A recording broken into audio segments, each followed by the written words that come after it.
આપણે જે વીજળી દરરોજ વાપરીએ છીએ એની પાછળ એક આખું નેટવર્ક કામ કરે છે. પણ શું તમે ક્યારેય વિચાર્યું છે કે આ આખા તંત્રને સુરક્ષિત કોણ રાખે છે? જવાબ કદાચ આશ્ચર્ય પમાડે એવો છે. એક ખાસ પ્રકારનું તેલ. આજે આપણે એ જ તેલના એક ખૂબ જ નિર્ણાયક ટેસ્ટ વિશે વાત કરવાના છીએ. તો ચાલો આજનો આપણો રોડમેપ જોઈ લઈએ. આપણે શરૂઆત કરીશું ટ્રાન્સફોર્મરની અંદરની દુનિયાથી. પછી સમજીશું કે આ ડાઇલેક્ટ્રિક સ્ટ્રેન્થ શું બલા છે. ત્યાર પછી બ્રેકડાઉન વોલ્ટેજ ટેસ્ટની પ્રક્રિયા પર ઊંડા ઉતરીશું. પરિણામની ગણતરી કેવી રીતે થાય છે એ જોઈશું. અને છેલ્લે 40 kV/mm ના સ્ટાન્ડર્ડનો અર્થ શું છે એ જાણીશું. તો સૌથી પહેલાં તો એ સવાલ થાય કે આખરે આ તેલ આટલું બધું મહત્વનું કેમ છે? ચાલો એને જ સમજીએ. જુઓ, કોઈ પણ ટ્રાન્સફોર્મર માટે સૌથી મોટો દુશ્મન છે ઇલેક્ટ્રિકલ ફેલિયર. અને એની સામે રક્ષણની પહેલી દિવાલ શું છે ખબર છે? એની અંદર ભરેલું તેલ. અને હા, આ કોઈ સામાન્ય તેલ નથી. એ એકસાથે બે કામ કરે છે. ટ્રાન્સફોર્મરને ઠંડુ રાખે છે અને વીજળીને જ્યાં ત્યાં લીક થતી અટકાવે છે. એટલે કે એક બોડીગાર્ડ જેવું છે. ઠીક છે, તો આ તેલ એક પ્રોટેક્ટર છે. પણ સવાલ એ છે કે એની તાકાત, એની રક્ષણ કરવાની ક્ષમતા, એને માપવી કઈ રીતે? આ સમજવા માટે આપણે બ્રેકડાઉન વોલ્ટેજને સમજવું પડશે.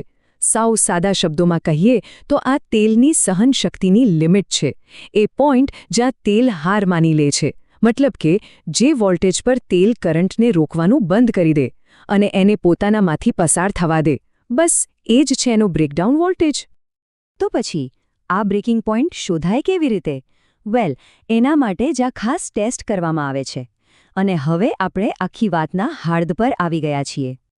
અહીં જે આપણે જોઈ રહ્યા છીએ એ આ ટેસ્ટનો સેટઅપ છે. એક બાજુએ વાસ્તવિક મશીન છે, ટેસ્ટ કિટ, અને બીજી બાજુએ છે એની પાછળનું વિજ્ઞાન. એટલે કે સર્કિટ ડાયાગ્રામ. એ આપણને બતાવે છે કે વોલ્ટેજને કેટલી ચોકસાઈથી કંટ્રોલ કરવામાં આવે છે. અને માનો કે ના માનો, આખી રમત આ નાનકડા ગેપમાં રમાય છે. માત્ર 4 મિલીમીટર. 2 ઇલેક્ટ્રોડ્સની વચ્ચે આટલી જગ્યામાં તેલનો નમૂનો રાખવામાં આવે છે અને પછી ખરી પરીક્ષા શરૂ થાય છે. અને જુઓ, વોલ્ટેજને ધીમે ધીમે નથી વધારવામાં આવતો. ના, એને એક ચોક્કસ ગતિએ વધારવામાં આવે છે. દર સેકન્ડે 2 કિલોવોલ્ટ.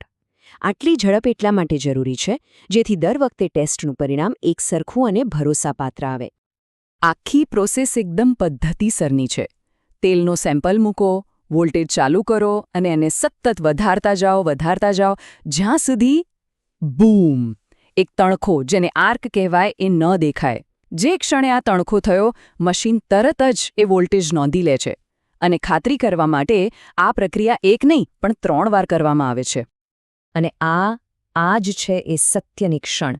જેવો એ સ્પાર્ક થયો, સમજી લો કે તેલે પોતાની ઇન્સ્યુલેટર તરીકેની ફરજ નિભાવવાનું બંધ કરી દીધું છે. એ નિષ્ફળ ગયું છે. ટેસ્ટ પૂરો થાય છે અને એ બ્રેકડાઉન વોલ્ટેજનું રીડિંગ રેકોર્ડ થઈ જાય છે. ચાલો, તો આપણી પાસે હવે 3 રીડિંગ્સ છે. તો હવે શું? આ નંબરો પરથી અંતિમ નિર્ણય પર કેવી રીતે પહોંચાય છે? ચાલો, એની ગણતરી જોઈએ. ગણિત ખરેખર ખૂબ જ સરળ છે. સૌથી પહેલાં ત્રણેય રીડિંગ્સની સરેરાશ એટલે કે એવરેજ કાઢવામાં આવે છે. આનાથી કોઈ એકાદ વિચિત્ર રીડિંગની અસર નીકળી જાય. પછી એ સરેરાશ વોલ્ટેજને 4 મિલીમીટરના ગેપ વડે ભાગવામાં આવે છે.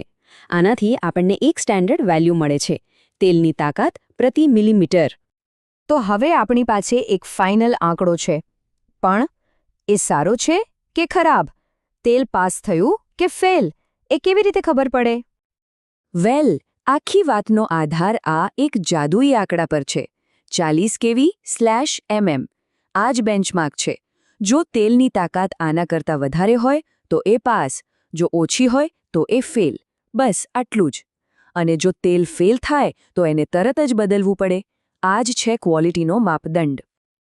તો ચાલો આપણે જે શીખ્યા એને ઝડપથી રિવાઇન્ડ કરી લઈએ.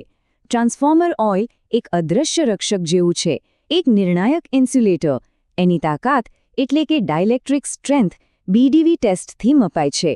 આ ટેસ્ટનો હેતુ એ 4 મિલીમીટરના ગેપમાં વોલ્ટેજ વધારીને એનો બ્રેકિંગ પોઈન્ટ શોધવાનો છે. અને ગોલ્ડન રૂલ શું છે? સારા તેલની તાકાત ઓછામાં ઓછી 40 kV/mm હોવી જ જોઈએ. આ જ છે મુખ્ય વાત. આપણે જોયું કે આ ટેસ્ટ કેટલો સરળ છતાં કેટલો મહત્વનો છે. પણ આ એક મોટો સવાલ ઊભો કરે છે નહીં? કે જો આ સામાન્ય દેખાતું તેલ આ એક ટેસ્ટમાં નિષ્ફળ જાય અને કોઈનું ધ્યાન ન જાય તો એના વાસ્તવિક પરિણામો શું હોઈ શકે? આપણે જે વીજળી પર દરરોજ દર પળે નિર્ભર રહીએ છીએ એનું શું થશે?